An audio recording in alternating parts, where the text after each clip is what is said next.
Hey, good afternoon. Fire situation in Saskatchewan today. We have 24 active fires. That's 243 year to date.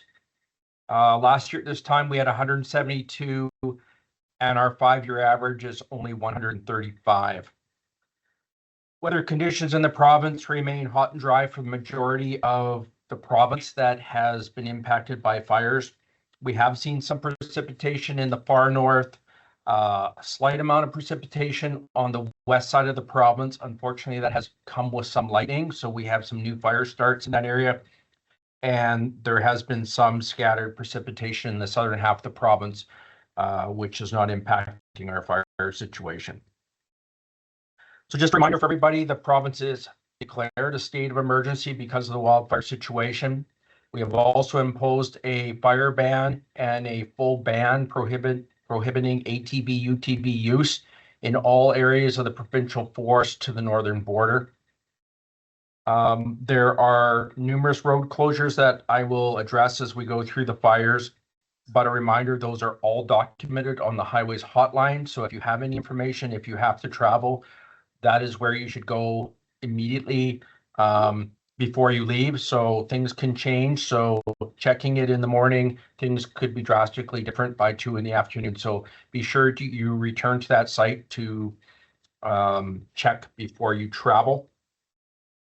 So let's discuss the fires to date. Largest fire in the province is the Shoe Fire by Lower Fishing Lakes. Current size, 471,000 hectares. That fire has shut down Highway 912, 913, and 165. Communities of Lower Fishing Lakes, Little Bear, East Trout Lake, and Wayland Bay have all been impacted and have evacuations due to this fire. In the far north, the Jasus Smith Fire by the northeast of Mississippi, current size 88,000 hectares. It is impacting Highway 2 north, but with smoke, but the highway is open except for occasional periods. So again, check the highway hotline. The community at risk from that fire is the Brabant community, still remains on evacuation. The Ditch Fire, starting in the vicinity of Wildfires, is now 70,000 hectares in size. It is directly impacting Highway 2 north, so there is highway warnings, restrictions, and guided traffic. It has closed Highway 969. The communities of Wildfires, Molinosa, Ramsey Bay, and Timber Bay all have been evacuated due to this fire. The Pisu Fire is west of La Ronge. Currently, it is listed at 141,000 hectares. It is impacting Highway 102 in the La Ronge area and Highway 910 to Besnard Lake. The communities of Ronge, Sucker River, Wadden Bay, English Bay, Namibin, Ball Lake, Lac La Ronge, Ronge, and Lac La Ronge Indian Band are all on evacuation notice due to this fire. We also have an impact to SaskPower, SaskTel infrastructure north of that site. Currently, they are seeking to address the issues with the power outages and the communication outages that have occurred. Wolf Fire is west of Denair Beach. That fire grew significantly yesterday. As noted, it is now 71,000 hectares in size. It has impacted Highway 6, so intermittent travel only. It led to the full evacuation of Denair Beach, and it has also led to the full evacuation of the foreign mine site and all of its staff. The Pelican 2 Fire north of Pelican Narrows, current size estimated at 20,000 hectares, is impacting Highway 135 to Pelican Narrows and to Sandy Bay. The communities of Pelican Narrows and Jen Lake are on evacuation. And the final fire of note in the summary is the Club Fire north of Creighton. Current size of this fire is 60,000 hectares. 17,000 hectares of that is on the Saskatchewan side of the provincial border. Highway 106 has been intermittently shut down due to this fire. We are directly working with Manitoba government in the response under Joint Command System to address this fire and the threat it poses to Creighton, Denier Beach, and Flin Flon, Manitoba. In addition, all of these fires have caused, again, the outages we talked about. So we're looking as a province at 34 evacuations currently in place right now. And most of those are full evacuations. There are one or two that are partial. We estimate that there is between 10 and 15,000 residents currently displaced because of wildfires in Saskatchewan. And currently our estimate of values that have been damaged, destroyed by wildfires, that's cabins, homes, infrastructure, vehicles, exceeds 400. And at this point, we have already documented over 220 of those. The rest are to still be determined and documented. Largest single area of value impact is in the Denier Beach area, and that documentation value assessment continues today. So just as I summarize, I'd like to just make a message is there's lots of fire activity out there in the province. There is lots of activity on the roads, providing both support to these fires, also to allow people to evacuate safely from these fires. If you have been asked to evacuate, kindly do so at the earliest opportunity. And once evacuated, unless asked to return, please make all efforts to stay out. The traffic and the expectation of managing the fires and evacuations is problematic, more so if people are not following the recommendations of their local leadership.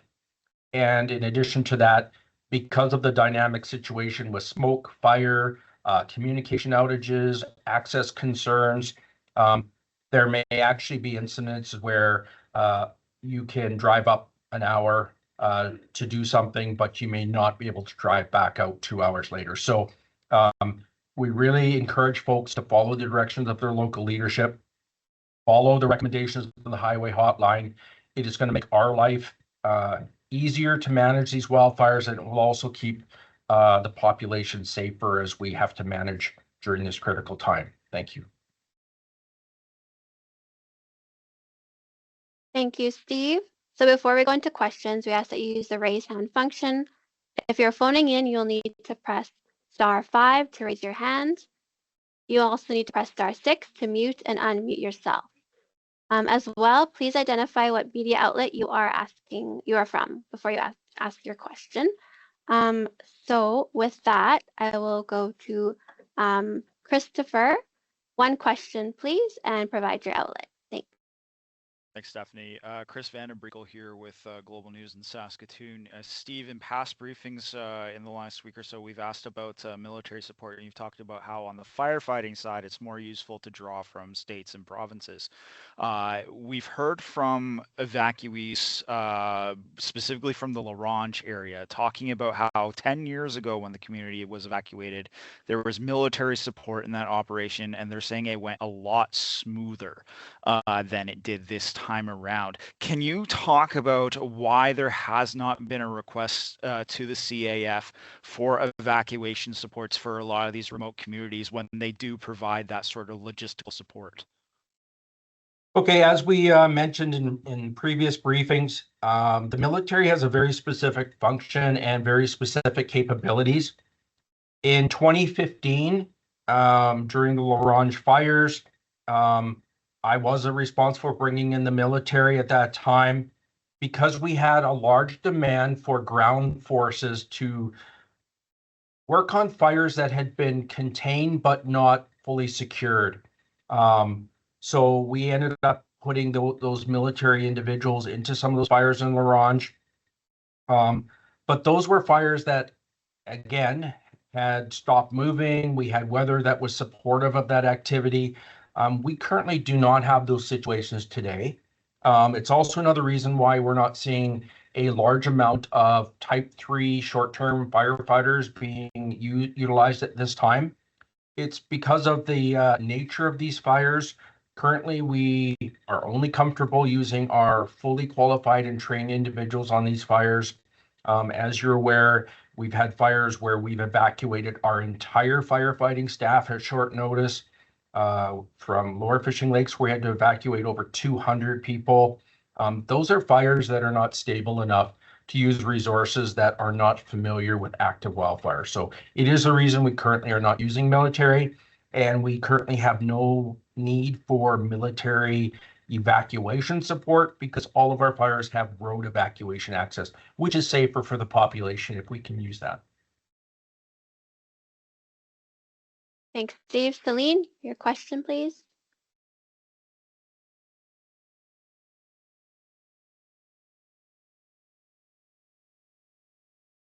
You might be on mute.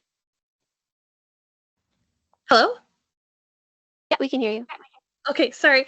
Celine Grimard with 650 CKM News Talk Radio. What is the province doing to help first responders cope with prolonged exposure to wildfire smoke and exhaustion? So that is a concern of the Public Safety Agency. We actually have an extremely robust wellness and intervention program. Anything from critical incident stress management to wellness program. Some of that support is available on site. Some of it is available as needed remotely. So for instance, 1-800 24-hour numbers that individuals can talk to. Even when we start deploying resources, we already make plans for them to come out and have time away from the incident.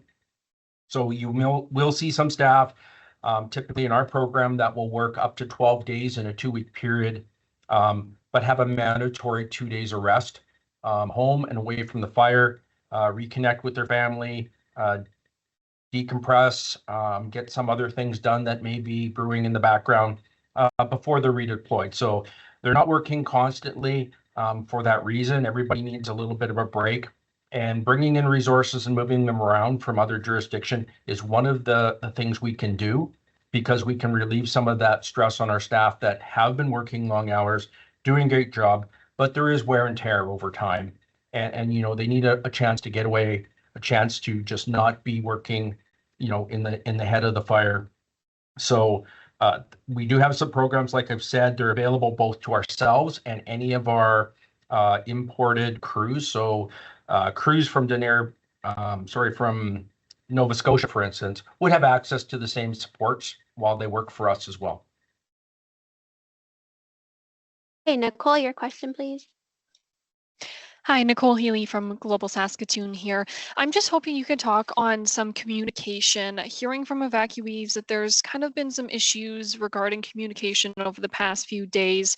Some evacuees from La Ronge have evacuated to Montreal Lake, and they haven't heard anything about where they need to go or where they can go to stay. Others saying that there's no hotels available. They're being told to drive hours and hours to find places to stay. They're not being given food stamps. Nobody's really telling them what supports they can and cannot get. And then also evacuees telling me that there's been some issues with some alerts as well. Obviously, we know about the Prince Albert alert, but there was another alert from La Ronge where they were sent down the wrong highway, I hear, and sent towards another wildfire. So I'm just wondering if you can kind of explain, you know, how communication works in this sort of situation, and what people should be looking for and how they're supposed to get this information. So, I mean, I guess I could start by saying we do have, and we've shared it, the 1-800 number will get people the information they need. They can ask the question, they can get directed. Lots of information is being exchanged third hand, third party. It's tough to validate whether there's actual issues, whether there was misinterpretation. So again, use the 1-855-559-5502 is available to anyone to ask a question about an evacuation, supports, fire situation. Again, the highway hotline is explained in that case, but there is an opportunity. We will link them in all attempts to link them with the supplier of those services for their community, because it's not all done the same way. So we can do that touch point.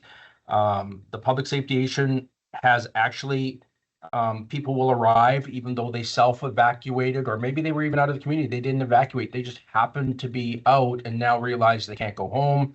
So they may not have been part of the first communication, but now they are involved. We're taking those people in and directing them where they should be. But part of the other issue is there's a dynamic going on, and we have to be honest, is as much as we and the other agencies are trying to find places, people are independently doing stuff as well. Some will move on their own. They're in Saskatoon, but would prefer to be in North Battleford. So they go to North Battleford and seek services that may be not set up for them yet because they weren't known to be going there. People who self-evacuated but weren't identified, didn't register, but are now showing up are other examples. Or even though there was the announcement that, you know, if you're with the Lac La Ronde Indian Band, there was a location to check in Prince Albert. If you were not covered by the Lac La Ronde Indian Band, there was another location.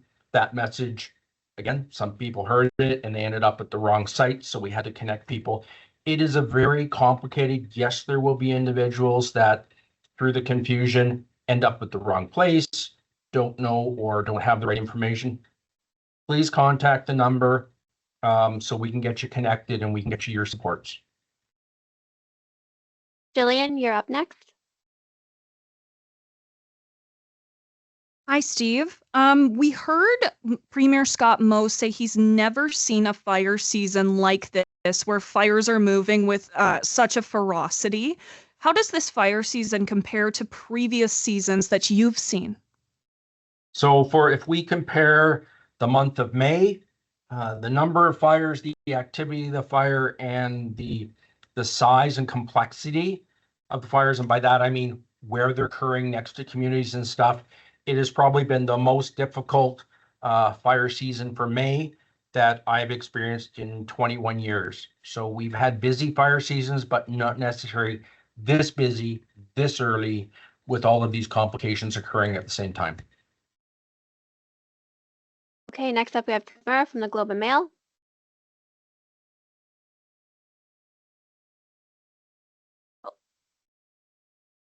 Okay, I think he no longer has the question, so we'll go to Kira Miller.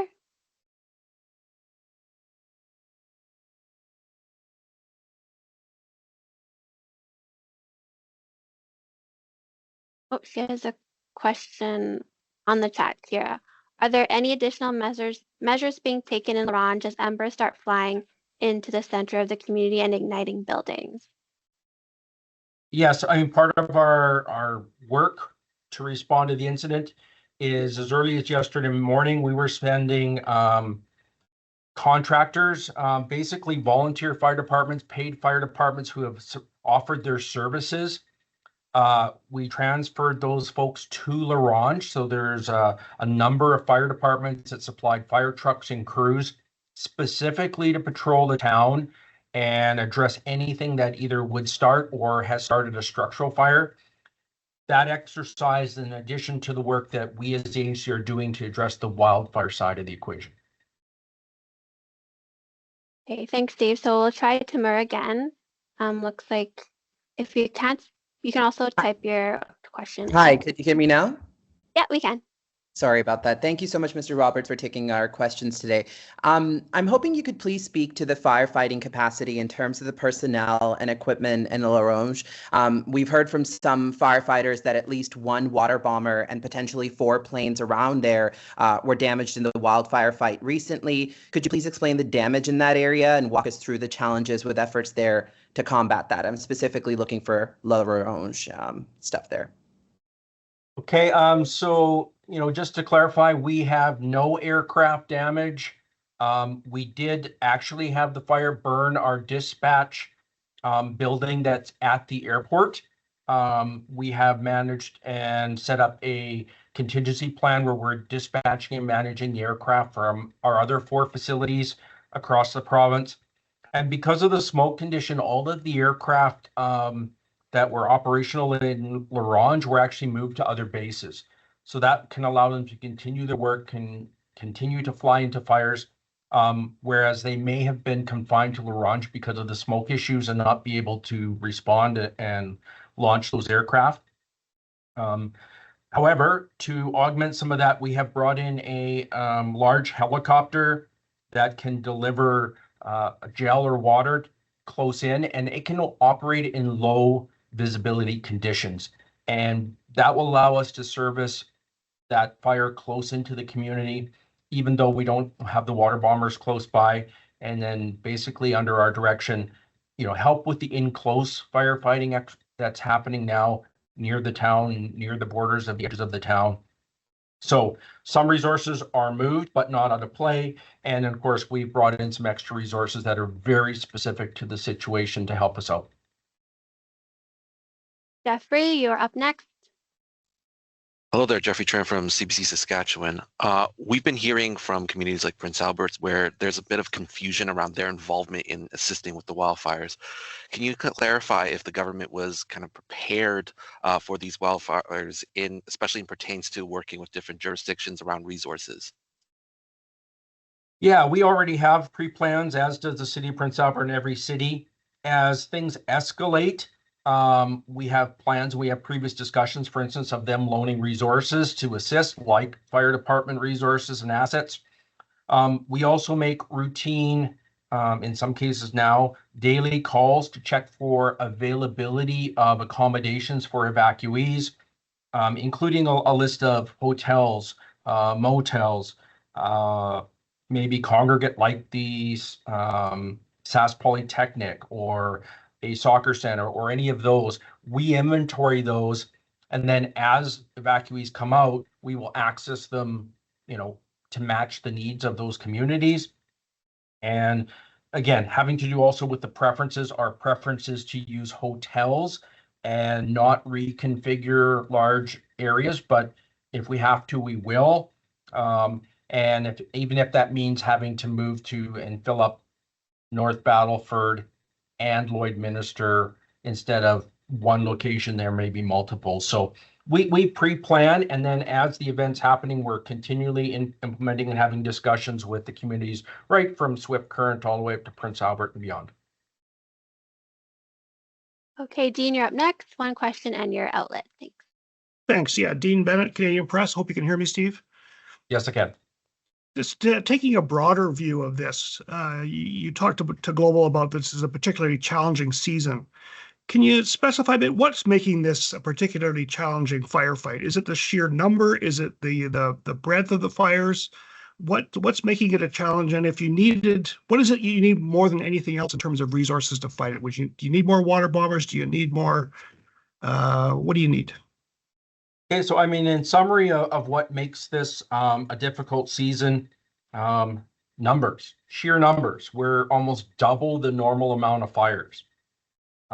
That combined with the fact that these fires are in and near populated areas, which increases the dynamic and also the impact of these fires.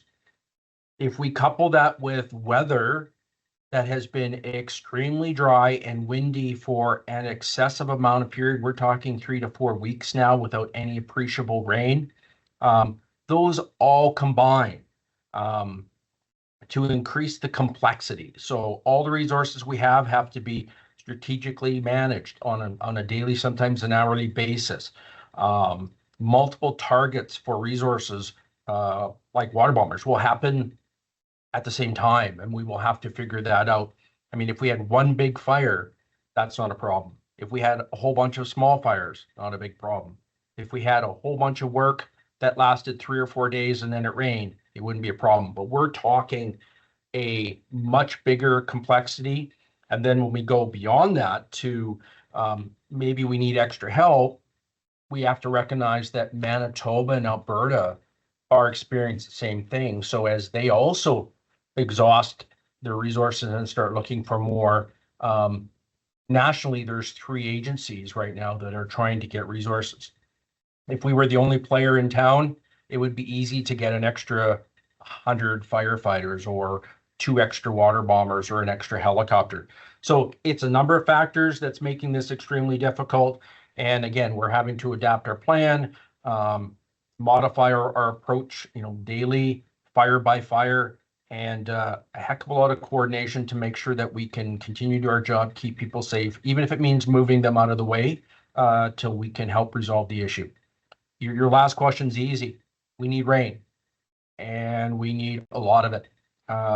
So a light shower is not going to help us because it will probably be accompanied by lightning. I mentioned that earlier, is we had a number of small fire starts yesterday because of lightning. Fortunately, that's part of our strategy, is that we keep a portion of the workforce back and ready to go for these small fires. So they can go to a new fire, put it out while it's less than a hectare. It's a pretty low on the resource demand side if we can deal with it on day one and never have to go back. It's when they escape that and become big, large threats that they really start to use our resources. So we do have a plan for that.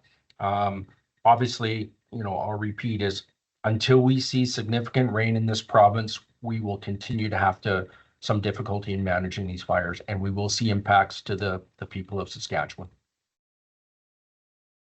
Thanks, Steve. Aiden, you're up next. Aiden Jager with You're on mute, Aiden. Aiden Jager with Saskatoon Star Phoenix. Can you talk about how many people have had to be evacuated and if there are further military assets being used? Yes, so I'll repeat what I've already talked about. There's between 10 and 15,000 people currently out of their homes at this time. Now, they may be in a shelter or hotel supplied by the government or from the Red Cross, or they may just be staying with family and friends, or they may have a primary home and a secondary home up by the lake. So they've left the lake because of the evacuation and gone back to their primary residence. So about 10 to 15,000, that number fluctuates throughout the day and back and forth as people return or get other services. And again, that's a consistent number. And you had a second question, Aiden. I see you had two there. Yeah, I was wondering, is there any further military assets or any other provinces that are aiding besides Manitoba? Oh, so we do not have military assets in the province, but we have assets from British Columbia, Northwest Territories, Prince Edward Island, Nova Scotia, Quebec, Alberta, and we also have assets and personnel from Alaska, Arizona, and Oregon, assisting Saskatchewan. So from our partnership arrangements, these folks have come in to help us during this critical time. Okay, so now we'll move to a question in the chat from Sam from CBC Saskatchewan. So her question is, we've talked a lot about the size of the fires. Do we have a sum total of how much, hectares-wise, has burned to date in the province?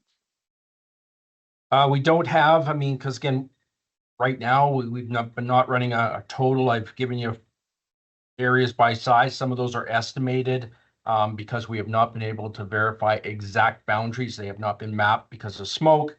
So we don't have a current size, but just based on the 9 fires of note, we are currently looking at between 4 and 600,000 hectares total if we added every fire that we've had so far this year. And this will be our last question from Tina. Hi, thank you. Tina from PA now.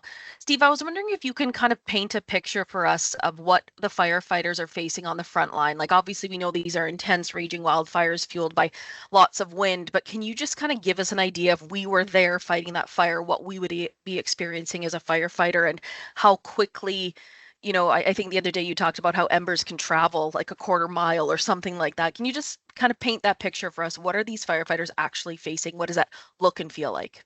So the firefighters that are actually engaged on the fire line, again, they're seeing extreme fire behavior. They're seeing fire activity that will change hour by hour. So not only do they have to manage the fire, they have to manage their situational awareness and consider things like fires being very active and providing embers that could actually be advancing behind the suppression efforts. Also, the ability of getting resources like air tankers to support them should there be flare-ups. And to be honest, long days, even when they go home at the end of the day, grab some sleep to come back. The fires are active through the night, so success from the day before may be gone. The benefits they had from the day before have to be reworked and started over. And then as we've talked about already, some of them have even had to immediately evacuate for their own personal health and safety because some of these fires are active. So very difficult situation for firefighters. All the credit for being where no one really else wants to be and doing a job that really is asking them to give 100% or more every single day. So hats off to them.